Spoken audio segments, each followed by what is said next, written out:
Hello, art fanatics. It is your hardy host of horror, Benjamin Dutil of the Horror Heathen YouTube channel and the South Jersey Horror Podcast. Today, I have a very special and honored guest today, Casey Hartnett, who, Jesus Christ, your death scene in the movie of Terrifier 2 I was the most brutal death scene and labeled the most brutal death scene, and you won the Chainsaw Award for your role in Terrifier 2. Mhm. So, with little information I have about you on IMDb, and I'm so sorry, you could correct me if these people got it wrong, because 90% of the time they do, and it makes me look bad sometimes. I hate it. So you were born in Chicago, is that correct? Yeah, I'm from Chicago. Okay, Yep. one for one, awesome. So you are also a writer as well. Yeah, I am. So, and I'm assuming you've been all over the place acting. Yeah. hmm So Yep, that's the true. so the transition from being a writer into going all these new places for you growing up. What was that like? Um, yeah, well, I mean, I've always been a performer. I was a dancer when I was a kid, so I've always been on stage. I started dancing when I was 3, begged my parents to sign me up for theater classes. They finally did when I was 11. So I've been doing theater since I was 11, but I've also been writing scripts since I was a kid and like either performing them with friends or forcing my friends to perform them or filming them like on my parents' camcorder, good old like 90s, early 2000s stuff. But and then I studied film in college because I had grown up doing theater. So I was like, I want to be able to write and produce and direct. So I studied film and so that I could have other options as well of things to do. So yeah, it's kind of, and then went to an acting conservatory in New York. I went to the William Esper studio there. So I've always been kind of doing both writing and acting and, you know, creating my own stuff. So yeah. That's fantastic. I mean, options are always good. Diversity is always good. And your resume is very impressive, by the way. Just Oh, have to thank throw it out there. you. So the topic I want to talk to you about is your role as Allie in Terrifier 2. Yeah. So how did you get this role? Did it land in your lap, or just did Damien Leone say, "Hey, I want her for this role"? I mean, I auditioned. So I, yeah, I mean, I auditioned and then did a chemistry read with Lauren because he already, um, yeah, so after the first round of auditions, we did a chemistry read together. And then I did one more self-tape, which was like this crazy screaming self-tape audition for Damien. But yeah, I mean, there was an audition process. It, I mean, even though it did kind of feel like it fell in my lap, like it was one of those things where I was like, I don't know, like I don't know if I'm going to book this, but my friend had a really good feeling that I would for some reason. I don't know. It was very strange. It was just one of those things where it just felt very meant to be. Um, so yeah, but it was, yeah, there was a full audition process. And just for the record, you are the fourth actress I've interviewed for this movie.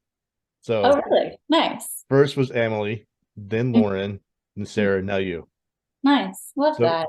and I'm trying so hard to get David, but he's a very busy person. Yeah. So I was like, I need no offense, but I need a male actor from this movie on my show. It's been Yeah. all it's been all women. So We need David and Elliot, or even Jonathan, who plays the abracadabra store clerk. He's a good one. I should try to land him so I can get him. Yeah. So Oh, great. so your death scene in Terrifier 2, how did you prepare for that? Because hmm holy shit, because it's I'm like, who the hell who can endure that kind of pain? Seriously. I mean, luckily it wasn't truly painful. It was just very cold. Uh, no, but I mean, it's yeah, I mean, it's hard to explain. I mean, yeah, you do go to these really dark places emotionally when you have to do stuff like that. Um, and you are basically I feel like it's like a grieving scene is very different than something like this. I mean, even though you're in the midst of being chased and killed, which is absolutely nuts, but you're in survival mode. You're in, you're in fighting mode. So it's also where like a lot of the screaming comes from, of course, but and you know, acting out the pain of imagining what it would really feel like, painful, how painful that would be. But it's for me, it's emotionally just very different from like very. It's hard to explain because you're just like you're just really fighting for your life. I feel like emotionally, like there are certain things that are even like sadder places to go to, like grieving or something like that. Whereas this is like, oh no, I'm just running and fighting and in a lot of pain. It's hard to explain. You're just screaming a lot, man. But it's yeah, I don't know. But we also just had a lot of fun with it. So I felt very safe to go to that place So in that. from a psychological standpoint, it's very Yeah. typical. It's very typical the fight or flight aspect when it Mm-hmm. comes to that kind of thing. Yeah. And unfortunately, Allie decided to say, "Fuck it, I'm going to fight it." She thought, man. Yeah, she thought for her life. Really. Yeah. I mean, it was 5 days. It took us 5 days to film that scene. It was a lot of, I think too, one thing that helps is it was a lot of stopping and starting because it was a lot of, okay, let's apply the prosthetic. Okay, go into the scene. Now we have to stop and apply the next prosthetic. So that took some time. So it's going in and out of it. Is probably mentally a good thing. To not stay in that for 5 full days. But I mean, yeah, it's just I just remember like just bracing myself each time we'd start rolling, and I'm like, all right, here we go. And We're I felt so bad for your death too, and it's totally unjustified what Art did to you No. because you designed him candy. He's like, okay, I'm killing her. Screw it. It's Yeah, over with. I'm done. it was also the mime comment. He does not like being called a mime. Really? No, Okay. Art does not like being called yeah, I've heard David talk about that. He's like he's like it was the mime. You called him a mime. But yeah, I know she didn't deserve it though. Mm. I mean, I think that's something that makes it worse and that or just makes it more effective is like Damien was like, okay, we're gonna do this to this character. And people have commented that they're like they did that to a very likable character, which made it more like for the audience more emotionally jarring, I think. I get it. I totally get it. I mean, Yeah, I saw it in the theater and you experienced how many people like, oh my god! I'm just sitting like eat my popcorn. It's like, yep, this is about right for Damien Leone. yeah. I think so. I think so. Yeah. Mhm. So besides trying to mentally prepare for yourself, what else did you have to do to prepare for that scene? And Mhm. was it also of course the environment was austere Yeah. and because you had to crawl around on a bed and on the floor and you're Yeah. thinking, God damn it, Damien, what the hell you got me doing now? So Yeah. I mean, we were kind of choreographing it as we went. Um, I mean, Damien had an idea for the movement of the scene, moving across the whole room, which was good because at first, we first started filming the scene prior to the pandemic, like right in yeah, February of 2020. And the majority of the scene of the kill, he was just sort of going for it. And it was just all like on the bed and she was just kind of like, Allie was kind of stuck there. Um, or I don't know, it's weird.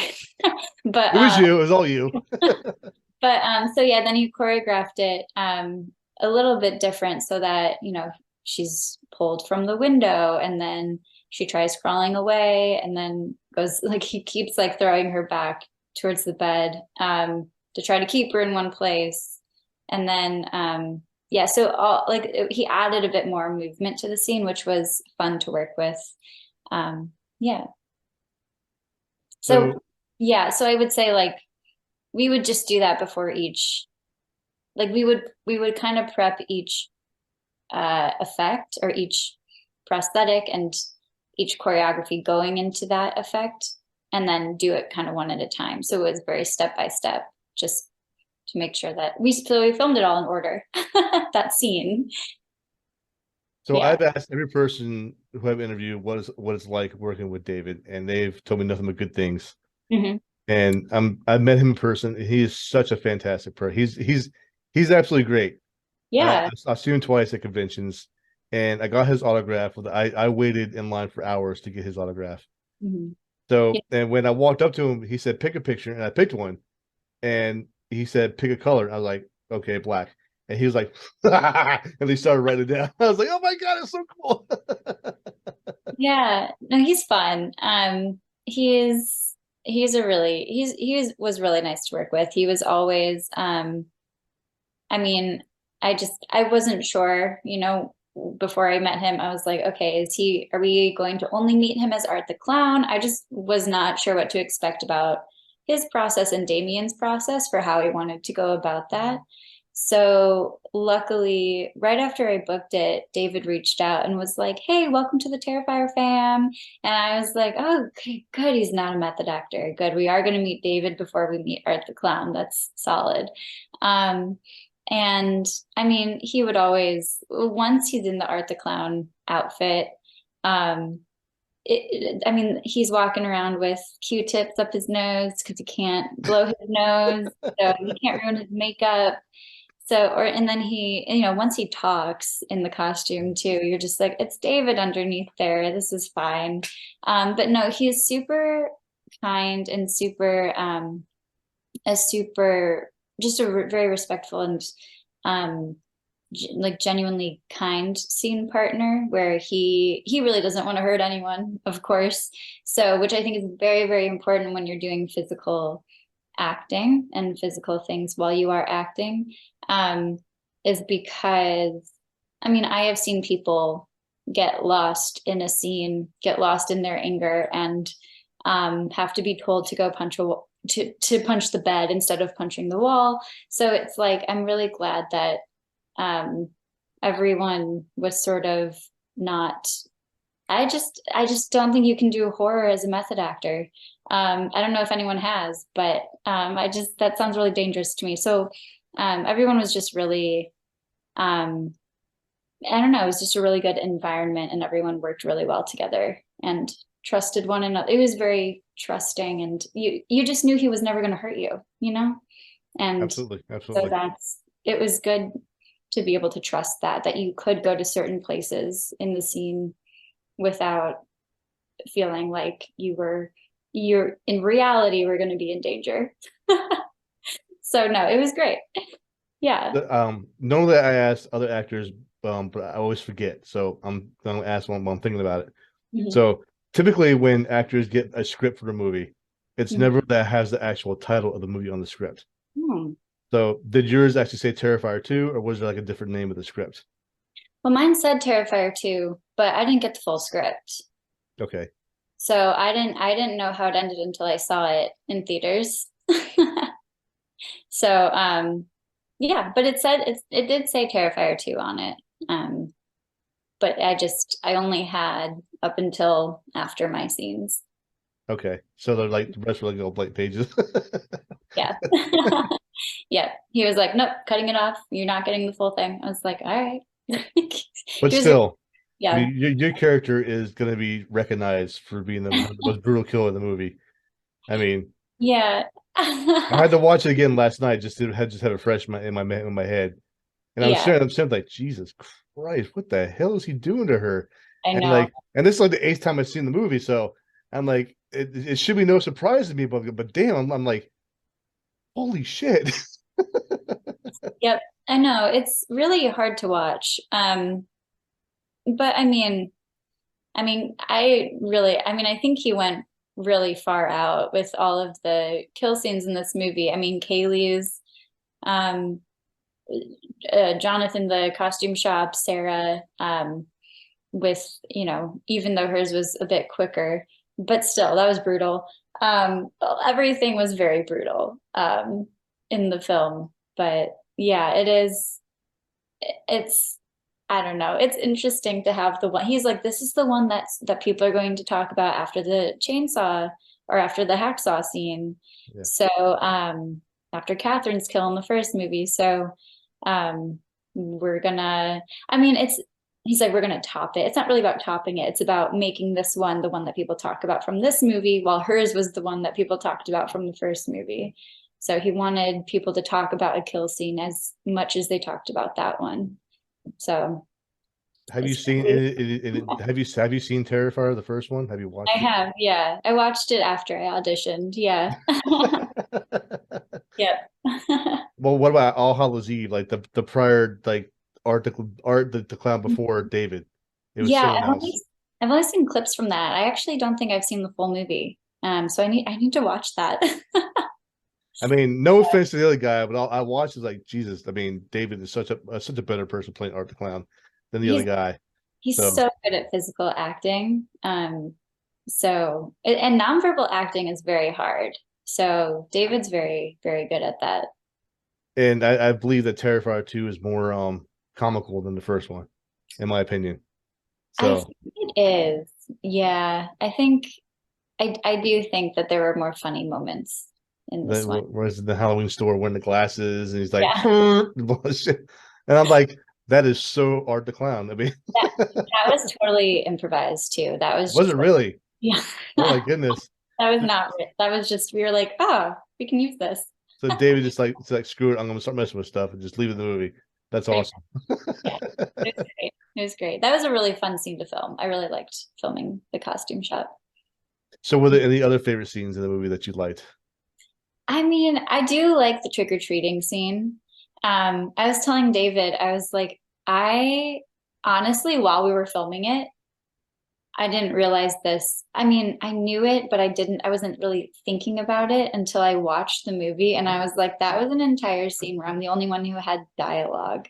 But because I was having an actual conversation with David, as Art the Clown, it felt like he was speaking to me. Like it felt like that's why what I mean by him being so good at physical acting is because, um, he was communicating so clearly throughout the entire film and throughout the first film. He communicates so clearly what he is what he is saying. What he's trying to convey, yeah. Yeah. And so like I felt like I was having a full-blown conversation with him, and I was like, wait, I it's an entire scene where I'm the only one who has dialogue. And I just, as we were filming it, it didn't really click until I watched it. That is absolutely outstanding. So It's funny, yeah. But yeah, so it was fun to work off of him. It really was, as a scene partner. Yeah. are there any behind the scenes secrets that you could spill about the movie? Oh, secrets. Um, oh gosh. I mean, it was an indie film, so I mean, there were a lot of moments where people were kind of helping with different things. Like sometimes we'd help with like the art department or something like that, or like the other, like Damien would be directing, but he'd also be, doing the blood for the scene, while the camera was rolling. So there are like a lot of, things that I think it was nice. Just everyone just wanted to make the film as great as it could be. And so everyone was willing to just kind of help each other out in that way. And Damien was doing a lot, but yeah, it was I don't know. I don't know. I guess that's like a secret. I'm like trying to think. I feel like the death scene had a lot too though. Like we really with the prosthetics.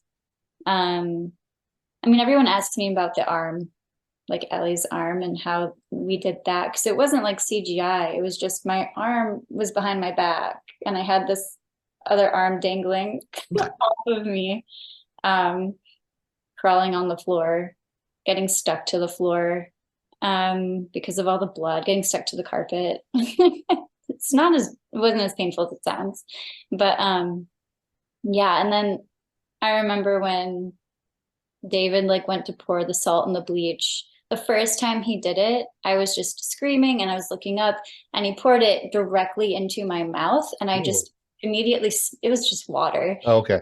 It was just water, but he poured it directly into my mouth, and I immediately just spit it out and just continued screaming. So it was basically like I was just a fountain.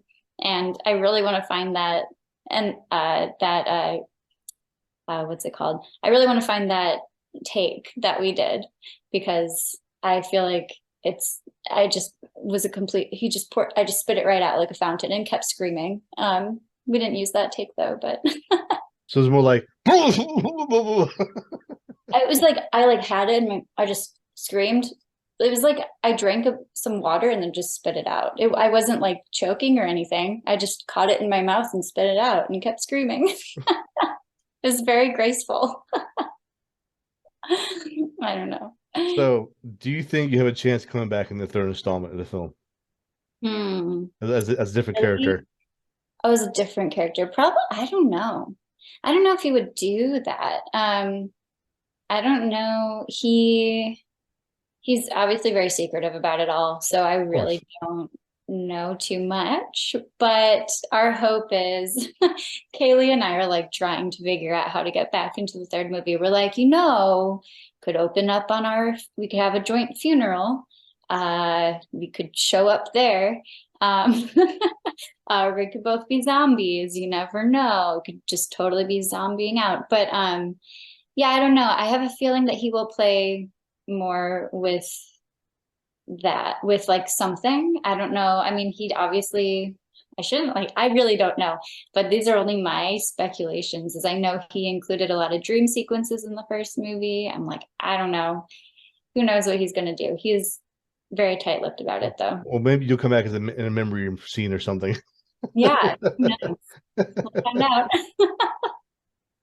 Well, it's been very fantastic talking to you. I really do appreciate you taking the time for this. Do you have any upcoming projects that you're allowed to talk about that you can brag about? I do have a couple. I have a short film called Live, Laugh, Love. It's already on IMDb, but it is, I don't know, it's in post. It's almost done. I know that they're in the final stages of post production with that short. And I mean, essentially it's about infidelity and something horrific that happens in dealing with in relation to this couple's infidelity. And I play a very different character, so that's exciting. And then I do have a couple other films that are like in pre-production in the works. So I don't really know. I mean, one I wrote and I'm directing, and then the other I'm acting in. That one, the one I wrote is like a drama, kind of like a suspense drama. The one I'm acting in is horror related. So yeah, I'm looking forward to getting those going. We'll see. I mean, fingers crossed, because things can happen, but so I don't like to like jinx it too much, but okay. Totally get it. I understand.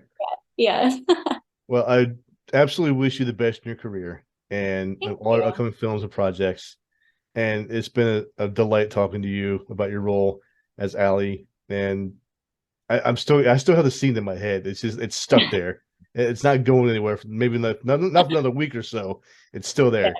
I may have to watch the movie again just to get it out of my head. I don't know. Anyway, it's like a song. You have to listen to it again. Awesome. Thank you so much. Chainsaw Award winner, Casey Hartnett, ladies and gentlemen. Thank you so much for joining me today. And it's been an absolute pleasure talking to you. And stay spooky. You too. Thank you. Take care. You too.